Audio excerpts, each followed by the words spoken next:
Stop. Character move করতে গিয়ে যদি আপনার এই অবস্থা হয় তাহলে আপনি ভুলভাবে স্কিনিং করছেন। আই চ্যালেঞ্জ ইউ, এই একটা ভিডিও দেখার পর 3ds Max এ ক্যারেক্টার স্কিনিং নিয়ে আপনার আর কোনো কনফিউশনস থাকবে না। প্রফেশনাল অ্যানিমেটর ক্যারেক্টার এত স্মুথলি কিভাবে মুভ করে, সিক্রেটটা লুকিয়ে আছে প্রপার স্কিনিং এ। তো চলুন শুরু করা যাক। আশা করছি আপনাদের ভিডিওটি অবশ্যই ভালো লাগবে, আর যদি ভালো লেগে থাকে তাহলে অবশ্যই লাইক করবেন এবং শেয়ার করে আপনার বন্ধুদের জানিয়ে দিবেন। আর আপনাদের মূল্যবান কোনো মতামত থাকলে অবশ্যই কমেন্ট করে জানিয়ে দিবেন। ভালো কেন লাগছে না বা না লাগলে অবশ্যই আমাদেরকে কমেন্ট করে জানিয়ে দিবেন। আর যারা এখনো চ্যানেলটি সাবস্ক্রাইব করেননি তারা সাবস্ক্রাইব করে নেবেন, যাতে আপনি লেটেস্ট আপডেটগুলো সহজে পেতে পারেন এবং সাথে সাথে বেল আইকনটি অন করে রাখবেন। তো ঠিক আছে, হ্যালো, আজ আমরা 3D Studio Max এ ওয়েট এডিটিং নিয়ে কথা বলবো। তো চলুন, খুব বেসিকের একটা ফাইল বা বেসিকের একটা মডেল ইউজ করে এটা দেখা যায়। আমি ফাইলে যাব, এরপর ইম্পোর্ট করব। এই তো ঠিক আছে, এটা আপনাকে জিজ্ঞেস করতে হবে আপনি কি ইম্পোর্ট করতে চান, আর আপনার জাস্ট সবকিছুই লাগবে। মানে আপনাকে শুধু ইম্পোর্টে ক্লিক করতে হবে। তো ঠিক আছে, আমাদের ক্যারেক্টারটা এখন এখানে চলে এসেছে, যেটা আমাদের একটা স্কেলেটন বা কঙ্কাল বসাতে হবে। তাই আমি এটাকে স্কেল ডাউন করে একটু ছোট করে দিচ্ছি। ঠিক আছে, এখন আমাদের যেটা লাগবে তা হলো এটাকে ক্যাট স্কেলেটনে অ্যাডজাস্ট করা। তো আমি এটাকে ক্যাট অবজেক্টে চেঞ্জ করে দিই। Cat. Welcome to IT Guru. IT গুরুতে স্বাগতম। এটি এমন একটি স্থান যেখানে প্রযুক্তি শেখা সহজ, আকর্ষণীয় এবং আমাদের ভাষায়। চলুন আজই শুরু হোক আমাদের শেখার যাত্রা একসাথে আইটি গুরুতে। প্যারেন্টে গিয়ে বেজ হিউম্যানে যাব, আর এরপর আমি এটাকে জাস্ট টেনে বের করব। আর টেনশন করবেন না, আমরা একটু পরেই এই দুটোকে 0 পজিশনে নিয়ে আসবো। তো আমি একটু উপরে তুলছি। এই তো, এটা এখন সঠিক সাইজের বেশ কাছাকাছি চলে এসেছে। এখন এগুলোকে 0 করার জন্য আমি এই ক্যারেক্টারটা সিলেক্ট করব আর W প্রেস করব। আর এটা আগে থেকেই 0 করা আছে, তাই আমি ক্যাট সিস্টেমে মাস্টারটা সিলেক্ট করব আর আমি এটা 0 করে দেব। তো 0 এই তো হয়ে গেল। এখন এটা ক্যারেক্টারের সাথে একদম পারফেক্টলি লাইন আপ হয়ে গেছে। আর এরপর আমরা এখান থেকে অ্যাডজাস্ট করা শুরু করতে পারি। তো আমি জানি যে পেলভিসটা একটু সামনের দিকে যাওয়া উচিত। ঠিক আছে, আচ্ছা, তো এবার আসছে আর বা বোনগুলোর সাথে ক্যারেক্টার হাত আর সবকিছু পজিশন ঠিক মতো মেলানোর জন্য। তো চলুন সেটা শুরু করা যাক। আমি যেটা করব তা হলো আমি শুধু বডিটা সিলেক্ট করব আর এটাকে সি থ্রু বা ট্রান্সপারেন্ট করে দেব। এটা কয়েকভাবে করা যায়। আপনি অল্ট এক্স প্রেস করতে পারেন, যেটা এটাকে সি থ্রু করে দেবে, অথবা আপনি এখানকার ডিসপ্লে প্যানেলে গিয়ে ডিসপ্লে প্রপার্টি থেকে সি থ্রু টিক দিতে পারেন। এটা আসলে অল্ট এক্স করার মতোই, আপনি চাইলে সেখান থেকেও টিক করে দিতে পারেন। ঠিক আছে, এখন আমি যেটা করব তা হলো আমি স্কেলেটনটিকে আমার পছন্দ মতো জায়গায় সুন্দর করে অ্যালাইন করে দিব। তো আমি এখানে একটা রোটেট করা শুরু করছি আর জায়গা মতো বসাচ্ছি। আর আপনি যেখানে দেখতে পাচ্ছেন যে আপনার লিম্বটা এখানে ওয়ার্ল্ড কোঅর্ডিনেটের জন্য সেট করা, লোকাল কোঅর্ডিনেটের জন্য নয়। তাই আমি এখানে ভিউ লেখা আছে সেখানে যাব আর এটাকে লোকালে চেঞ্জ করব। এখন আমাদের আরেকটা প্রবলেম হতে পারে, আপনি যখন বোনগুলোতে ক্লিক করা ট্রাই করবেন তখন বারবার শুধু বডিতেই ক্লিক লেগে যাবে। তো এটা ফিক্স করার জন্য আপনি আপনার সিলেকশন আইসোলেশন টুলটা ক্যাট বোনে চেঞ্জ করে নিতে পারেন, তাহলে এই সমস্যাটা হবে না আর আপনি সুন্দরভাবে অ্যাডজাস্ট করার কাজ শুরু করবেন। আপনারা দেখতে পাচ্ছেন যে আমি আমার লিঙ্কটা লোকালে চেঞ্জ করেছি, এটা এখন ওর হাতের জন্য অনেকটা বেটার কাজ করছে। আর আমি এই পজিশনের উপরেই হাতটা ইচ্ছে মতো অ্যাডজাস্ট করতে যাচ্ছি, আমি সেটাই করব আর সবকিছু ঠিক সাইজের নিয়ে আসবো। এই হাতটা ওই দিকে রোটেট করা উচিত। তাই আমি যদি আমার স্কেল টুলে সুইচ করি, আপনি দেখতে পাবেন যে স্কেল টুলটাও ঠিক অবস্থায় নেই, তাই আমি ওটাকে লোকালে চেঞ্জ করে নিচ্ছি। আর অফকোর্স মুভ টুলটাও ঠিক অবস্থায় নেই। তো প্রতিটা টুলেই এভাবে অ্যাডজাস্ট করে নেওয়া যায়। চলুন এবার আমরা জায়গা মতো নিয়ে যাই। এই হাতটা একটু বেশি লম্বা হয়ে গেছে, ঠিক আছে, একটু বেশি কাছাকাছি চলে এসেছে, সুন্দর। এখানে সবচেয়ে ইজি কাজ হলো জাস্ট বোনটা সিলেক্ট করা, কপি ল্যাম্প সেটিং এ ক্লিক, আর তারপর সেটা অন্য পাশে মিরর করে দেওয়া। আমি জাস্ট এটাকে মিরর করে দিই, এই তো হয়ে গেল। চলুন এবার মাথাটা একটু দেখি। আমরা চাই এই বোনটা তখন পুরোপুরি মাথাটাকে কন্ট্রোল করুক, তাই আমি এটা মাথার একদম মাঝামাঝি যতটা সম্ভব সেন্টারে বসানোর ট্রাই করব। এইভাবে এটা মাথার সাথে বাইন্ড বা যুক্ত হওয়ার ট্রাই করে। চলুন এবার পায়ের দিকটা একটু অ্যাডজাস্ট করি। ঠিক আছে,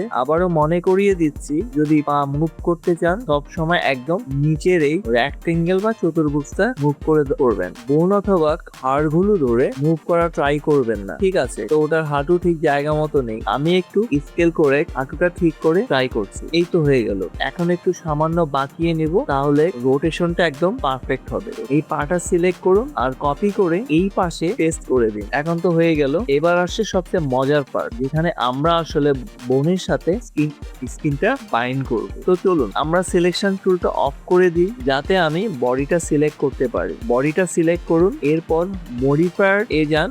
আমি যেখানে স্কিন টাইপ করব, কারণ আমার স্কিন মডিফায়ার লাগে। এরপর আমি বোনসে গিয়ে অ্যাড করব। আমি প্যালভিসটা সিলেক্ট করতে যাচ্ছি। এখন আমি যদি শুধু প্যালভিস সিলেক্ট করি, তাহলে এটা শুধু প্যালভিসকে বাইন্ড করবে, মানে পুরো ম্যাশটা শুধু প্যালভিসের সাথে বাইন্ড হয়ে যাবে, যেটা আমার একদম চাচ্ছি না। তাই আমরা যেটা করব, প্যালভিস সিলেক্ট থাকা অবস্থায় কন্ট্রোল সি প্রেস করব, যেটা প্যালভিসের সবগুলো চিলড্রেনকে সিলেক্ট করে নেবে। আর এরপর আমি সিলেক্টে ক্লিক। আশা করছি আপনাদের ভিডিওটি অবশ্যই ভালো লাগবে। আর যদি ভালো লেগে থাকে তাহলে অবশ্যই লাইক করবেন এবং শেয়ার করে আপনার বন্ধুদের জানিয়ে দিবেন। আর আপনাদের মূল্যবান কোনো মতামত থাকলে অবশ্যই কমেন্ট করে জানিয়ে দিবেন। ভালো কেন লাগছে না বা না লাগলে অবশ্যই আমাদেরকে কমেন্ট করে জানিয়ে দিবেন। আর যারা এখনো চ্যানেলটি সাবস্ক্রাইব করেননি তারা সাবস্ক্রাইব করে নেবেন, যাতে আপনি লেটেস্ট আপডেটগুলো সহজে পেতে পারেন এবং সাথে সাথে বেল আইকনটি অন করে রাখবেন। তো ঠিক আছে, তো বলে যেটা হবে সবগুলো বোন অ্যাসাইন হয়ে যাবে। চলুন এটা চেক করে দেখি। আমরা যদি আমাদের অ্যানিমেশন লেয়ারে যাই, খুব দ্রুত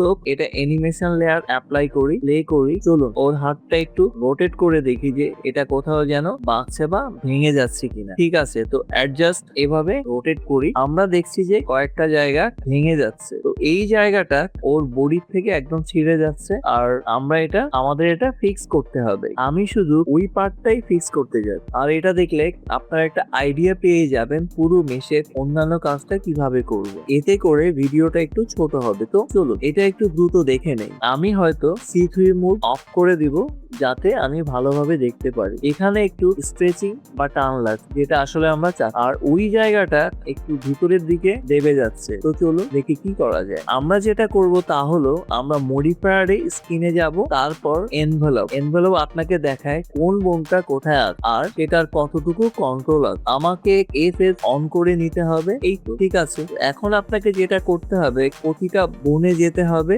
আমি ওই ছোট্ট জিনিসটা সিলেক্ট করে ওর হাতের বোনটা সিলেক্ট করি, তাহলে এটা কোন জায়গায় এর ফুল কন্ট্রোল আছে। তো লাল রঙের সব জায়গাগুলো এর ফুল কন্ট্রোল আছে, আর বাকি জায়গাগুলো কন্ট্রোল একদম কম। এরপর আমরা আমাদের যেটা করতে হবে, সেটা বের করা যে অন্য কোনো বোন এটাকে কন্ট্রোল করছে। এটা সম্ভবত চেস্ট বা বুকের বোনটা হবে, এই বুকের বোনটা। এখন আমরা যেটা করতে পারি সেটা হলো, ছোটখাটো যে বেন্ড বা অন্যান্য সমস্যাগুলো হচ্ছে সেগুলো ফিক্স করা শুরু করতে পারি। আমি ভার্টিসেসে ক্লিক করতে যাবো, আর এরপর এই ভার্টিসেস গুলো সিলেক্ট করতে পারে যেগুলো প্রবলেম আছে। ঠিক আছে, তো আমি এই ভার্টিসেস গুলো পেয়ে গেছি। আর এরপর আমি স্ক্রল ডাউন করে যেখানে অ্যাবসোলুট ইফেক্ট লেখা আছে সেখানে যাব। এটা মূলত যে কাজটা করে তা হলো, আমি একে বলতে পারি আমি চাই শুধু ওটার উপর আরো কন্ট্রোল নাও, তবে পুরোপুরি না। আমি চাই হাঁটা ওই বোনের সাথে হালকা একটু মুভ করুক। আমি এটাকে কন্ট্রোল দিতে যাচ্ছি, আমি 0.5 কন্ট্রোল দেব। আর আপনারা দেখতে পাবেন যে বডিটা আগের জায়গায় ফিরে এসেছে। ঠিক আছে, এই তো হয়ে গেল। বডিটা আবার আগের জায়গায় বেন্ড করে ফিরে এসেছে, কারণ আমি এটাকে ফুল কন্ট্রোল দিয়েছি। আসলে ফুল কন্ট্রোল না, আমি এটাকে 0.5 দিয়েছি। তো আপনারা চাইলে ভ্যালুটা অ্যাডজাস্ট করতে পারেন, যেমন 0.3 দিতে পারেন। আর আপনারা এই এরিয়াতে যাতে একদমই পারফেক্ট এন্ডিং পাওয়া যায়, এই রাইট ব্যালেন্সটা খোঁজা ট্রাই করতে পারেন। কোনো বড় ধরনের ডিফরমেশন বা বিকৃতি ছাড়াই কাজটা করতে হবে। যেমন এখানে 0.5 বেশ ভালোই লাগছে। আপনারা চাইলে 0.7 করতে পারেন, তবে 0.7 দিলে এই যে দেখুন এটা একটু বেশি ওদিকে চলে যাচ্ছে। তো চলুন এটাকে আবার কমিয়ে 0.5 এ নিয়ে আসি। এই তো হয়ে গেল। ঠিক আছে, আর মূলত কাজ এটাই যে ভার্টেক্সে আপনারা এই ধরনের স্ট্রেচিং বা টানের প্রবলেম ফিক্স করতে চান, যেগুলোর জন্য জাস্ট একই কাজ করবেন। আমরা এটাকে আবারও 0.5 দেব, এটা আবার নিচে নামিয়ে নিয়ে আসবো। আর আপনারা দেখতেই পাচ্ছেন যে এটা এখানে আগের চেয়ে অনেক বেশি বেটার লাগছে। এটার ক্ষেত্রে চলুন এটাকে 0.5 দিই, যাতে একটু নিচের দিকে নেমে আসে। ঠিক আছে, আর এটা এখনো সামান্য একটু একটু বাইরে বেরিয়ে আছে। তো আমাদের পুরোটা ঘুরে ঘুরে সব ভ্যালু অ্যাডজাস্ট করতে হবে। আর আপনারা প্রতিটা বোনের জন্য তখনই কাজ করবেন, ঠিক আছে? প্রতিটা বোনের জন্য আপনারা এনভেলপ গুলো দিকে তাকাবেন, চেক করবেন কোথায় আপনাদের ভার্টেক্স কন্ট্রোল চেঞ্জ করতে হবে আর কোথায় সেখানে ভার্টেক্স অ্যামাউন্ট পরিবর্তন করতে হবে। আর এটা করা জাস্ট একটা উপায় না, আমরা চাইলে শুধু এনভেলপ গুলো স্কেল করেও ট্রাই করতে পারেন। মানে আপনারা আসলে এনভেলপটা স্কেল করতে পারেন আর এটা রিয়েল টাইমে অ্যাডজাস্ট হয়ে যাবে। আপনারা দেখতে পাচ্ছেন যে এটা কিভাবে কাজ করে। তো আমরা এভাবেও করতে পারি, আর এভাবে যদি ভালো রেজাল্ট পান তাহলে তো কোনো কথাই নেই, একদম পারফেক্ট। মেইনলি আমরা যা চাচ্ছি এই ক্যারেক্টারটাকে ঠিকভাবে রিগ করে যাতে কোনো ধরনের বড় ছেঁড়া ফাটা ছাড়াই এটা স্মুথলি এনিমেট করে, আর তাতে আমাদের কাজ হয়ে যাবে। সবাইকে অসংখ্য ধন্যবাদ, আশা করি আপনাদের ভালো লেগেছে। শিখতে ভালো লেগেছে? তাহলে একটা লাইক দিন। আপনার একটি লাইক আরো অনেককে সাহায্য করতে পারে।